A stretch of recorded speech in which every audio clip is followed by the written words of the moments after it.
Students हम देखेंगे कि प्रेडिक्शन किस तरह कर सकते हैं visibility of a chemical reaction की, यानी कि हम किस तरह से प्रेडिक्ट कर सकते हैं कि केमिकल रिएक्शन फिजिबल है, यानी कि काबिल कि वो रिएक्शन होने के काबिल है कि नहीं है। ये हम किस तरह से प्रेडिक्ट कर सकते हैं हम ये देखेंगे। ठीक है, ये बेसिकली हम एप्लीकेशन देख रहे हैं किसकी, इलेक्ट्रोकेमिकल सीरीज की। और ये हमारे पास एक एप्लीकेशन है कि इलेक्ट्रोकेमिकल सीरीज को देखते हुए हम प्रेडिक्ट कर सकते हैं कि एक केमिकल रिएक्शन आया कि वो फिजिबल है कि नहीं। ठीक है, यानी कि वो हो सकता है, पॉसिबल है कि नहीं पॉसिबल।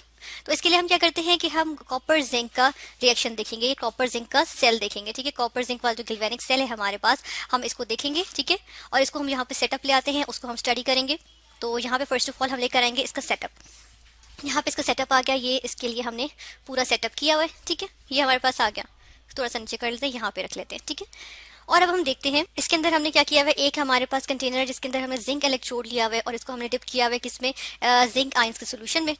दूसरा कंटेनर हमारे पास है, उसके अंदर हमने कॉपर की इलेक्ट्रोड को डिप किया हुआ है किसके अंदर, कॉपर सल्फेट के सोल्यूशन में, यानी कि कॉपर के अपने आयंस हैं इसमें। कॉपर सल्फेट जो है वो इलेक्ट्रोलाइट है जो कि हम देख रहे हैं डिसोसिएट करके कॉपर आयंस दे रहा है सोल्यूशन में। ठीक है, तो कॉपर का इलेक्ट्रोड क्या अपने ही कॉपर के आयंस में डिप्ट है। ठीक है, तो इस तरह से हमारे पास मौजूद है।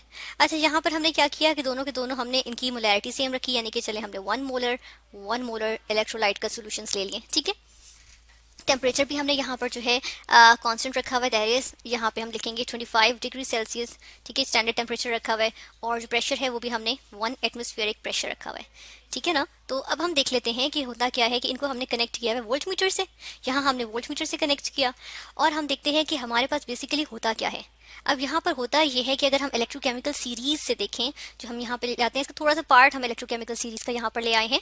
अब देखिए इसकी एप्लीकेशन है ना, तो हम देखते हैं कि हमें इलेक्ट्रोकेमिकल सीरीज देखनी पड़ेगी। कॉपर के लिए देखें, कॉपर के लिए ये हमारे पास यहाँ मौजूद है। जिंक के लिए देखिए, जिंक के लिए यहाँ पे ये हमारे पास मौजूद है।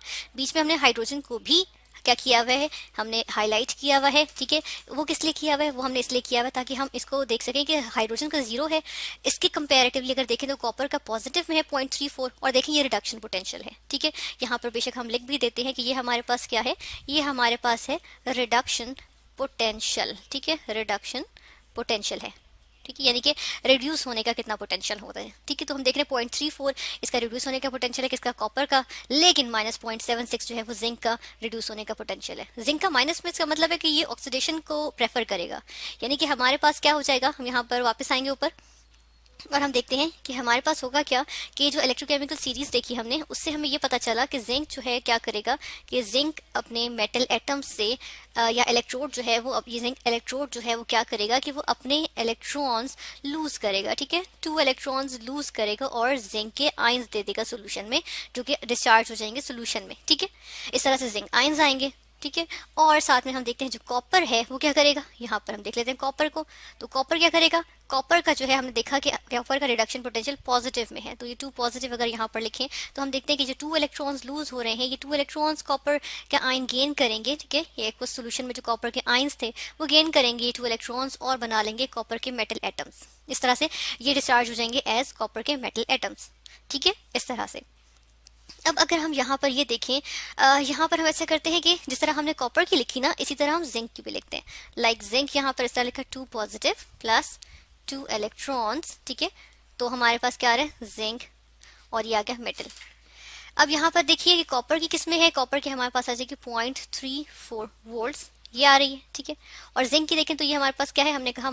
और इसी तरह अगर हम कॉपर का जिंक की तरह कॉपर का ऑपोजिट भी लिखें, ठीक है, जिस तरह से यहाँ पर हम देख लेते हैं कि यहाँ से हम इसको नीचे ले आते हैं। ठीक है, या इसको हम ऐसा करते हैं कि थोड़ा ऊपर ले आते हैं, यहाँ पर हम ले आते हैं इसको, यहाँ पर अगर हम लिखें, ठीक है, यहाँ पर हम लिखेंगे इसको, यहाँ पर कर लेते हैं और इसके नीचे हम क्या लिखेंगे, कॉपर का लिखेंगे। ठीक है, तो अगर हम इसके नीचे कॉपर का लिखें तो किस तरह से आ जाएगा, कॉपर जो है इसके मेटल एटम्स ये क्या कर रहे हैं, कॉपर आयंस बना रहे हैं, सोल्यूशन में डिस्चार्ज कर रहे हैं, किस तरह से, 2 इलेक्ट्रॉन्स लूज करके। ठीक है, अब यहाँ पर इनके अगर हम यहाँ पर देख लें कि ये इनकी जो है पोटेंशियल कितना होगा, इलेक्ट्रोड पोटेंशियल, ये ऑक्सीडेशन इसका पोटेंशियल आ जाएगा, और ये हम देख रहे हैं ये ऑक्सीडेशन पोटेंशियल होंगे जो कि रिडक्शन पोटेंशियल के ऑपोजिट होंगे चार्ज में। ठीक है, पॉजिटिव या नेगेटिव वैल्यू में। ठीक है, तो हम देख रहे हैं जिंक जब ऑक्सीडेशन पोटेंशियल शो करेगा तो वो कितना शो करेगा, 0.76 वोल्ट शो करेगा। ठीक है, और जो कॉपर ऑक्सीडेशन पोटेंशियल शो करेगा -0.34 वोल्ट शो करेगा। ठीक है, अब हम यहाँ हाईलाइट करेंगे जो कि हमें महसूस हुआ कि बेसिकली देखें, दोनों के दोनों रिडक्शन नहीं शो कर सकते, दोनों के दोनों ऑक्सीडेशन शो नहीं कर सकते, ठीक है। जो हमें यहाँ पर नजर आ रहा है कि अगर हम दोनों के रिडक्शन पोटेंशियल लें, यानी कि जिस तरह से अगर हम यहाँ से ले लेते हैं, एक तो हम जिंक का लेंगे, ठीक है, जिंक का रिडक्शन पोटेंशियल ये रहा और कॉपर का रिडक्शन पोटेंशियल ये रहा, ठीक है। तो अगर हम ये देखें तो इससे हम क्या कर सकते हैं, हम देख रहे हैं कि हमारे पास बेसिकली जिंक का नेगेटिव में है, तो हमारे पास होगा क्या कि ये वैल्यू एक्चुअली, ये हमारे पास एक्चुअली इस तरह से रिएक्शन शो करेगा, यानी कि ऑक्सीडेशन होगी। दोनों के दोनों तो रिड्यूस नहीं हो सकते ना, तो बेसिकली हम देख रहे हैं कॉपर की हम देख रहे हैं कि ये हम देखते हैं यहाँ पर कि कॉपर की एबिलिटी है कि वो रिड्यूस होगा, जिंक की एबिलिटी नहीं है कि वो रिड्यूस होगा, जिंक इंस्टेड क्या करेगा कि वो ऑक्सीडाइज होना पसंद करेगा, ठीक है। तो हम यहाँ पर देखते हैं कि अगर हम यहाँ इनका ओवरऑल सेल का ईएमएफ लिखें, या हम इलेक्ट्रोड का पोटेंशियल लिखें, सॉरी हम यहाँ लिखेंगे इलेक्ट्रोड का स्टैंडर्ड पोटेंशियल लिखें, यहाँ पर हम लिखेंगे नीचे सेल, ठीक है। तो सेल का इलेक्ट्रोड पोटेंशियल लिखें, तो एक तो हम ये लिखेंगे कि ऑक्सीडेशन क्या हो रही है और दूसरा रिडक्शन का लिखेंगे, ठीक है। तो अगर हम यहाँ पर देखें, यहाँ पे एक हमने लिखा, यहाँ क्या लिखेंगे, हम लिखेंगे कि कैथोड पे क्या हो रहा है, ठीक है, कैथोड पे रिडक्शन होगी, ठीक है। और यहाँ पे क्या लिखेंगे, एनोड पे क्या हो रहा है, ठीक है, एनोड, इस तरह से लिखेंगे। तो देखिए होता क्या है कि यहाँ पे हम स्टैंडर्ड लेंगे, स्टैंडर्ड पोटेंशियल, ठीक है, क्योंकि हमने स्टैंडर्ड कंडीशंस प्रोवाइड की हुई हैं। और यहाँ पर देखें कैथोड पे रिडक्शन होती है, रिडक्शन हम कह रहे हैं किसकी होगी, कॉपर की होगी ना, तो कॉपर की रिडक्शन होगी, तो हमारे पास यहाँ पर क्या है 0.34 वोल्ट्स जो है वो हमारे पास आ गया, ठीक है। और यहाँ पर हम देखिए जब ये वाला हम फॉर्मूला लगाते हैं ना, तो हम कोई एक पोटेंशियल लेते हैं, या तो रिडक्शन पोटेंशियल लेंगे सबका, या फिर हम ऑक्सीडेशन पोटेंशियल लेंगे। यहाँ पर हमने क्या लिया हुआ है, रिडक्शन पोटेंशियल लिया हुआ है, ठीक है। ये हमने रिडक्शन पोटेंशियल के लिए शॉर्ट फॉर्म लिख दी, ठीक है। नेगेटिव का साइन वापस लिख यहाँ पर लिखा, और उसके बाद रिडक्शन पोटेंशियल किसका लिखा, जिंक का लिखा, जो कि नेगेटिव में हमारे पास था। यहाँ पर यह देख रहे हैं हम -0.76 वोल्ट, ठीक है। ये हमारे पास क्योंकि माइनस माइनस क्या हो जाएगा, यहाँ से ये हमारे पास पॉजिटिव वैल्यू बन जाएगी, ठीक है। ये माइनस माइनस क्या हो जाएगा, यहाँ पे पॉजिटिव हो जाएगा, ठीक है। इसको चाहे तो हम यहाँ से क्लोज करके भी लिख देते हैं, यहाँ पर करीब करके लिख दिया, और हमारे पास जो वैल्यू आ जाएगी 1.10 वोल्ट्स आ जाएगी, ठीक है। ये हमारे पास क्या है, स्टैंडर्ड पोटेंशियल है किसका, सेल का, ठीक है, standard EMF of the cell या standard potential of the cell, ठीक है, सेल पोटेंशियल कह सकते हैं हम इसको। ये हमारे पास यहाँ पे इस तरह से आ गया।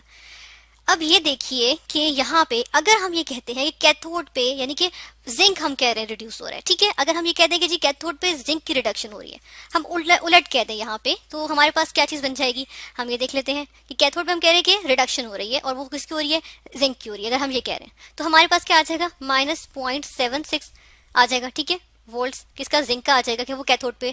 हम ये कह रहे हैं यहाँ पर कि जी ये हमारे पास रिएक्शन, केमिकल रिएक्शन हमने ऐसा कराया जिसके अंदर हम कराना चाह रहे हैं जिसके अंदर जिंक जो है वो रिड्यूस हो बेसिकली, यानी कैथोड जिंक इलेक्ट्रोड जो वो कैथोड हो, तो वो हमारे पास -0.76 वोल्ट यहाँ पर आ जाएगी, क्योंकि हम रिडक्शन पोटेंशियल की बात करें। नेगेटिव साइन वैसे के वैसे आया, तो ये वाला है। और एनोड पे हम क्या कह रहे हैं, ऑक्सीडेशन होगी, ठीक है, लेकिन यहाँ पर हम रिडक्शन पोटेंशियल ले रहे हैं ना, ठीक है। तो एनोड पे जब हम कॉपर के लिहाज से लिखेंगे तो हम क्या लिखेंगे, 0.34 वोल्ट्स, तो ये हमने लिखा 0.34 वोल्ट्स। अब देखिए इन दोनों को ऐड करें तो क्या बनता है, नेगेटिव में वैल्यू आती है 1.10 वोल्ट्स, इस तरह से आ गई, ठीक है। थोड़ा सा हम स्पेस देके लिखेंगे वोल्ट्स, ठीक है। अब ये देखें नेगेटिव में वैल्यू, जब वैल्यू हमारे पास ईएमएफ ऑफ द सेल या सेल पोटेंशियल नेगेटिव में आए तो हम कहते हैं वो रिएक्शन फीजिबल नहीं है, ठीक है। ये रिएक्शन हम इसको इनफैक्ट हम इसको क्या करते हैं कि रेड से शो कर देते हैं कि नहीं है, ये रिएक्शन फीजिबल नहीं है। जिस सेल की हमारे पास जो पोटेंशियल है वो नेगेटिव में आ जाए वो हमारे पास फीजिबल नहीं होता। इससे पहले हमने देखा था जब हम कैथोड पे यानी कि जिस पे रिडक्शन होनी है वो इलेक्ट्रोड हमारे पास कॉपर का था, ठीक है, हमारे पास, तो हमने उसमें क्या देखा था कि हमारे पास पॉजिटिव में 1.10 वोल्ट्स की वैल्यू आई थी सेल पोटेंशियल में, ठीक है, क्योंकि उसमें हमारे पास हमने प्रॉपर वैल्यूज ली थी कि ऑक्सीडेशन कौन शो कर रहा है, जिंक का इलेक्ट्रोड, और रिडक्शन कौन शो कर रहा है, कॉपर का इलेक्ट्रोड, ठीक है। तो उसमें हमने देखा था कि हमारे पास पॉजिटिव सेल पोटेंशियल आया था और वो हमारे पास फीजिबल रिएक्शन था। जबकि हमने देखा जब हमने इसका उलट कर दिया कि कैथोड हमने कहा कि जिंक जो है वो रिडक्शन करना चाहेगा, जिंक के इलेक्ट्रोड जो है वो कैथोड के तौर पर बिहेव करेगा, और एनोड जो है कॉपर जो है वो एनोड के तौर पे बिहेव करना चाहेगा। हम अगर ये सोच के हम रिएक्शन कराने की कोशिश करें तो वो रिएक्शन नहीं होगा, ठीक है। हमने देखा कि नेगेटिव में हमारे पास सेल पोटेंशियल आ गया और वो फीजिबल नहीं है। तो इस तरह से हमने एक इलेक्ट्रोकेमिकल सीरीज की एप्लीकेशन देखी जिससे हमने प्रिडिक्ट किया कि केमिकल रिएक्शन किस तरह से फीजिबल होगा, कौन सी कंडीशंस हैं जिनको प्रोवाइड करने से रिएक्शन फीजिबल होगा, और कौन सा रिएक्शन है किस तरह से वो प्रोसीड होगा तो फीजिबल होगा और किस तरह से फीजिबल नहीं होगा।